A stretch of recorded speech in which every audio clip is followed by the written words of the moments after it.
ಕಾಂಗ್ರೆಸ್ ಸರ್ಕಾರ ಆಡಳಿತವನ್ನು ನಡೆಸಲಿಕ್ಕೆ ಪ್ರಾರಂಭ ಮಾಡಿ 1000 ದಿನಗಳನ್ನು ಪೂರೈಸಿರ್ತಕ್ಕಂಥ ಹಿನ್ನೆಲೆಯಲ್ಲಿ 1000 ದಿನಗಳ ಸಂಭ್ರಮವು ಇಲ್ಲ ಅದೆಂಥದ್ದು 1 ಲಕ್ಷ ಹಕ್ಕುಪತ್ರ ಕೊಡೋದು ಭೌತಿಕಾತೆ ಮಾಡಿರೋದು ನೋಡಿದ್ದೀನಿ ನಾನು. ಈ ಕಳೆದ 2.5 ವರ್ಷದಲ್ಲಿ ಭೌತಿಕಾತೆ ಪೋಡಿ ಎಷ್ಟರ ಮಟ್ಟಿಗೆ ಆಗಿದೆ ಅನ್ನೋದು ಗೊತ್ತು ನನಗೆ. ಯಾವ ಮಟ್ಟಕ್ಕೆ ಮಾಡಿದ್ದಾರೆ, 1 ಲಕ್ಷ ಯಾವ ಹಕ್ಕುಪತ್ರ ಯಾರಿಗೆ ಕೊಡ್ತಿದ್ದಾರೆ, ಯಾರು ಗೊತ್ತಿರ್ತಕ್ಕಂತಾರೆ, ಯಾರು ಒಂದು ಜನಗಳಿಗೆ ಅದೆಂಥದ್ದು 6ನೇ ಗ್ಯಾರಂಟಿ ಭೂಮಿ ಕೊಡೋದು 6ನೇ ಗ್ಯಾರಂಟಿ. ಸದ್ಯ ಭೂ ಗ್ಯಾರಂಟಿ ಯಾರಿಗೆ ಭೂ ಗ್ಯಾರಂಟಿ?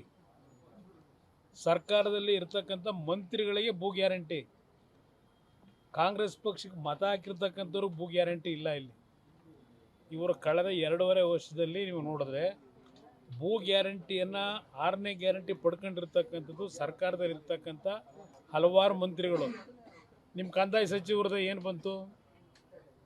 21 ಎಕರೆ ಖರಾಬ್ ಭೂಮಿನ ಅಲ್ಲೆಲ್ಲ ಕೋಲಾರದಲ್ಲಿ ಯಾವುದೋ ಒಂದು ಇಶ್ಯೂ ಬಂತಲ್ಲ.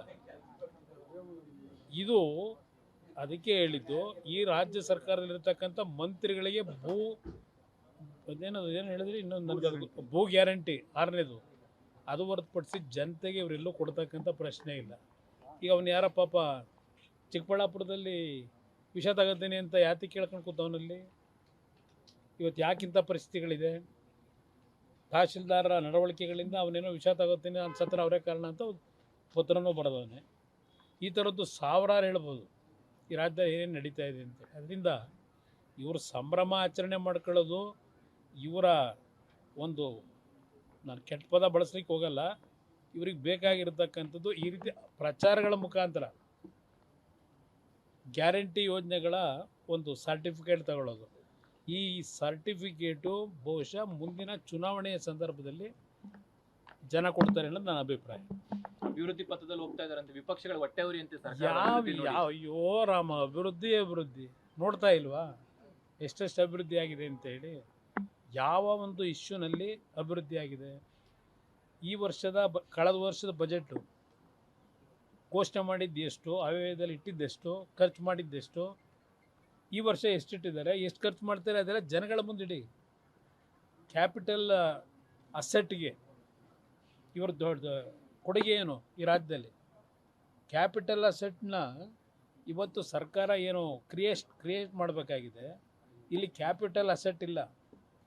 ಇಲ್ಲಿ ರೆವಿನ್ಯೂ ಡೆಫಿಸಿಟ್ಗೆ ಈ ರಾಜ್ಯದ ಆಯವ್ಯಯವನ್ನು ತೆಗೆದುಕೊಂಡು ಹೋಗೋದ್ರ ಮುಖಾಂತರ ಸಾಲದ ಹೊರೆಯನ್ನು ಹೊರಿಸ್ತಾ ಇರತಕ್ಕಂಥದ್ದು ದೊಡ್ಡ ಅಭಿವೃದ್ಧಿ ಇವ್ರದ್ದು. ನಾಡಿನ 6.5 ಕೋಟಿ ಜನರ ಮೇಲೆ ಸಾಲದ ಹೊರೆ ಹೊರಿಸಿರ್ತಕ್ಕಂಥದ್ದು ಇವರ ಅಭಿವೃದ್ಧಿ.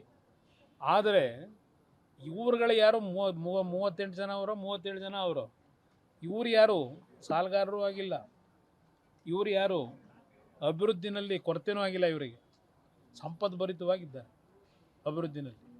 ಇದೇ ಇವರ ಸಾಧನೆ ಅನ್ನೋದು ನನ್ನ ಅಭಿಪ್ರಾಯ.